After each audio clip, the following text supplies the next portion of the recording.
ሰው ሀገሩን ጠንቅቆ ሳያቅ በሀገሩ ያለን ውበት በሀገሩ ያለን ጸጋ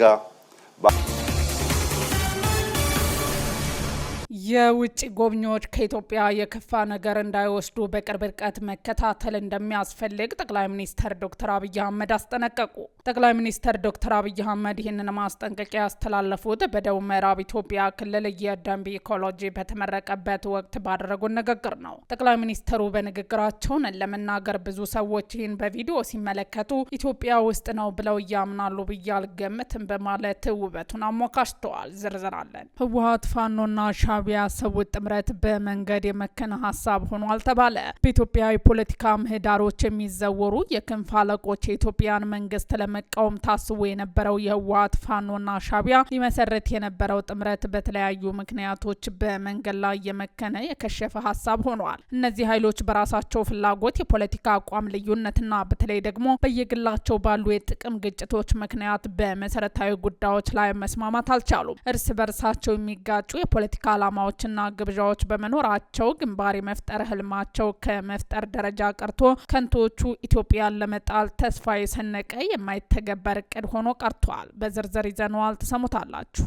የህወሓትን መንገድ መከተል የበለጠ ጥፋት ያስከትላል ሲሉ ኮሎኔል ደመቀ ዘውዱ ማስጠንቀቂያ ሰጡ። የጥምቀት በዓል በወልቃይት ዞን በተከሴ ወንዝ ዳርቻ ተከብሯል። በዚህ ክብረ በዓል ላይ ኮሎኔል ደመቀ ዘውዱ ተገኝተው ንግግር ያደረጉ ሲሆን ማሳሰቢያና ማስጠንቀቂያ አዘል መልእክቶችን አስተላልፈዋል። በሰፊው ይዘነዋል፣ ተሰሙታላችሁ። ሰላም ጤና ይስጥልን። የጎህ ቴሌቪዥን አድማጭ ተመልካቾቻችን ለዕለቱ የያዝናቸውን ወቅታዊ መረጃዎች ይዘን ቀርበናል። መረጃዎቻችን ቶሎ ቶሎ እንዲደርሷችሁ ዩቲዩብ ቻናላችንን ሰብስክራይብ፣ ላይክ፣ ሼር እያደረጋችሁ እስከ ፍጻሜያችን አብራችሁን ቆዩ። በቀጥታ ወደ ዝርዝር መረጃዎቹ እናልፋለን።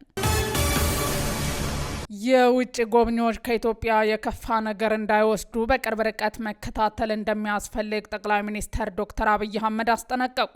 ጠቅላይ ሚኒስትር ዶክተር አብይ አህመድ ይህንን ማስጠንቀቂያ ያስተላለፉት በደቡብ ምዕራብ ኢትዮጵያ ክልል የደንቢ ኢኮሎጂ በተመረቀበት ወቅት ባደረጉት ንግግር ነው። ጠቅላይ ሚኒስትሩ በንግግራቸው ለመናገር ብዙ ሰዎች ይህን በቪዲዮ ሲመለከቱ ኢትዮጵያ ውስጥ ነው ብለው ያምናሉ ብዬ አልገምትም በማለት ውበቱን አሞካሽተዋል። ኢትዮጵያ በቃል ኪዳን የተባረከች የተወደደች የተመረጠች ሀገር የሚባለው ውሸት አይደለም፣ እውነት ነው ያሉት አብይ እኛ ማስተዋል ማየት ያቃተን እንጂ ኢትዮጵያ ውስጥ የሌለ ውበት፣ ጸጋ፣ ሀብት የለም ሲሉም የሚመሯት ሀገር አላት ያሉትን ሀብት አወድሰዋል። ይሁንና ይህንን ለማየት ዓይንን መግለጥ እንደሚያስፈልግ አስምረውበታል። ካልሆነ ግን በአፈር የተደበቀ ወርቅ ማለት እንደሆነ አስረድተዋል። የሎጂ መገንባትም ስፍራውን ለመጎብኘት ለሚመጡት ምቹ ማረፊያ እንደሚሆን ገልጸዋል። ጠቅላይ ሚኒስትሩ በንግግራቸው ሌላኛው ያነሱት ጉዳይ ለአማን ሚዛን ሰዎች ጥንቃቄ እንደሚያደርጉ ያሳሰቡት መልእክት ነው። ዶክተር አብይ አህመድ የአካባቢውን ህዝብ ምክር እንደሚያስፈልገው ቢያመለክቱም ሁለት ጉዳዮች ላይ ግን ጥንቃቄ እንዲያደርጉ አጽንኦት ሰጥተዋል። ኢትዮጵያ ውስጥ ጥንቃቄ ማድረግ አለብን በማለት ማሳሰቢያዎችን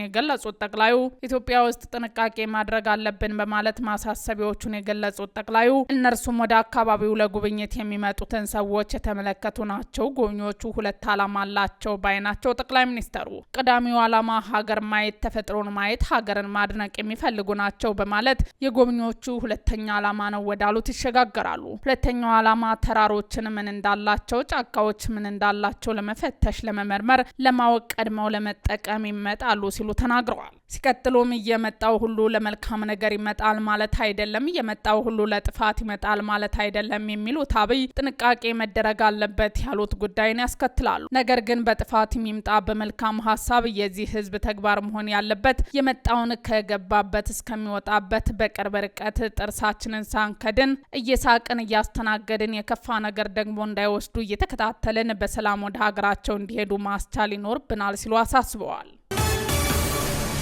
ህወሓት ፋኖና ሻዕቢያ ያሰቡት ጥምረት በመንገድ የመከነ ሀሳብ ሆኗል ተባለ። በኢትዮጵያ የፖለቲካ ምህዳሮች የሚዘወሩ የክንፍ አለቆች የኢትዮጵያን መንግስት ለመቃወም ታስቦ የነበረው የህወሓት ፋኖና ሻዕቢያ ሊመሰረት የነበረው ጥምረት በተለያዩ ምክንያቶች በመንገድ ላይ የመከነ የከሸፈ ሀሳብ ሆኗል። እነዚህ ኃይሎች በራሳቸው ፍላጎት የፖለቲካ አቋም ልዩነትና በተለይ ደግሞ በየግላቸው ባሉ የጥቅም ግጭቶች ምክንያት በመሰረታዊ ጉዳዮች ላይ መስማማት አልቻሉም። እርስ በርሳቸው በውስጣቸው የሚጋጩ የፖለቲካ ዓላማዎችና ግብዣዎች በመኖራቸው ግንባር የመፍጠር ህልማቸው ከመፍጠር ደረጃ ቀርቶ ከንቶቹ ኢትዮጵያን ለመጣል ተስፋ የሰነቀ የማይተገበር እቅድ ሆኖ ቀርቷል። አንድነት ፈጠርኩ ያለው ጽንፈኛው ቡድን 3 ቀን ሳይሞላው መፍረስ ጀምሯል። የማይተማመን ባልንጀራ በየወንዙ ይማማላል የሚባለው አባባል ራሱን ፋኖ ብሎ ለሚጠራው ቡድን እየተተረተ ይመስለኛል። ዝርፊያ፣ አስገድዶ መድፈር፣ እገታና ሌሎች አያሌ ህገወጥ ተግባራት ያሰባሰቡት በአማራ ክልል የሚንቀሳቀሰው የጽንፈኛው ስብስብ ላለፉት 2 ዓመታት ከ10 ጊዜ በላይ አንድነት ፈጠርኩ፣ ድርጅት መሰረትኩ ሲል ከርሟል። በሳምንቱ ግን እርስ በርስ መበላላት ነው። ሰሞኑን በጀግናው መከላከያ ሰራዊት እየተወሰደበት የሚገኘው እርምጃ አከርካሪውን ቢሰብረውም እንዲሁም ከቡድኑ ውስጥ ትግሉ እውነተኛ መስሏቸው ሲንቀሳቀሱ የነበሩ ግን ቆይቶ ሀቆ የገባቸው ከፍተኛ አመራሮች በግፍ ለሰላም እጃቸውን የሰጡ መሆኑን አስደንግጦት የፈጠነ አንድነት መስርቷል። ይሁን እንጂ ይህ መሰረትኩ ያለው ድርጅት ከቀድሞ ጊዜያት ሁሉ የበለጠ ውስጣዊ ልዩነት ይዞበት መጥቷል።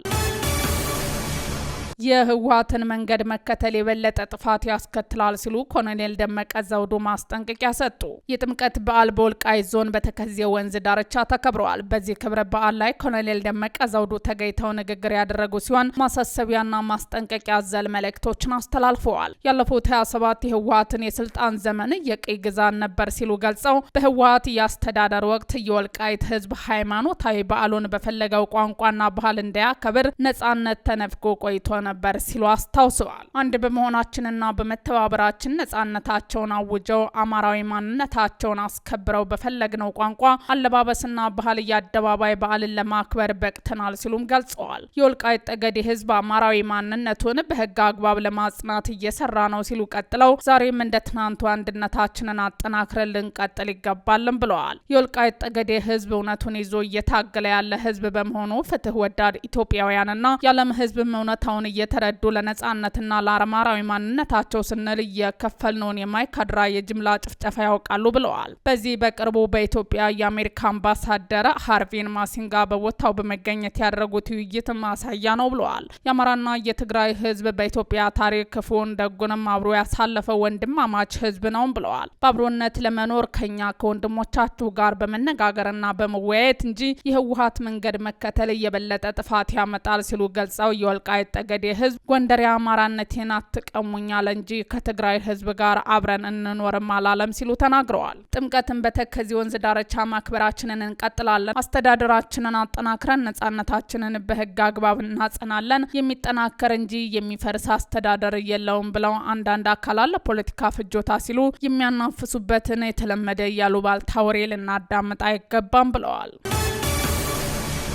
የወልቃይት ጠገዴ ሁመራ ዞን አስተዳደር በወልቃይት ጠገዴና ሁመራ አስተዳደራዊ አከላለል ጉዳይ ከፕሪቶሪያ የግጭት ማቆም ስምምነት ወሰንና ዓላማ ውጭ ነው አለ። የዞኑ አስተዳደር ስለ ወልቃይት ጠገዴና ሁመራ ታሪካዊ አስተዳደራዊ አከላለልና የዞኑ አስተዳደር ስለ ወልቃይት ጠገዴና ሁመራ ታሪካዊ አስተዳደራዊ አከላለልና የማንነት ጥያቄ ዙሪያ አዲስ ባሰራጨው የጽሁፍ ማብራሪያ ፌዴራል መንግስቱና ህወሓት የፕሪቶሪያውን የግጭት ማቆም ስምምነት የተፈራረሙበት ግጭት ለማቆምና ለተያያዥ ሂደቶች ብቻ ነው ብለዋል። የዞኑ አስተዳደር የፌዴራል ተቋማት ዞኑ በአማራ ክልል መዋቅር ስር የሚገኝ መሆኑን አውቆ መንቀሳቀስ ይገባቸዋል ብለዋል። ከጦርነቱ ወዲህ ያለው የአካባቢው አከላለል ከ1983 በፊት ከነበረውም ሆነ አሁን ካለው ፌዴራላዊ አወቃቀር ጋር የተጣጣመ ነው ያለው የዞኑ አስተዳደር ይህን እውነታ መገንዘብ በኢትዮጵያ ዘላቂ ሰላምና መረጋጋት ለማስፈን ለሚደረግ ገንቢ ንግግር አስፈላጊ መሆኑን ጠቅሰዋል።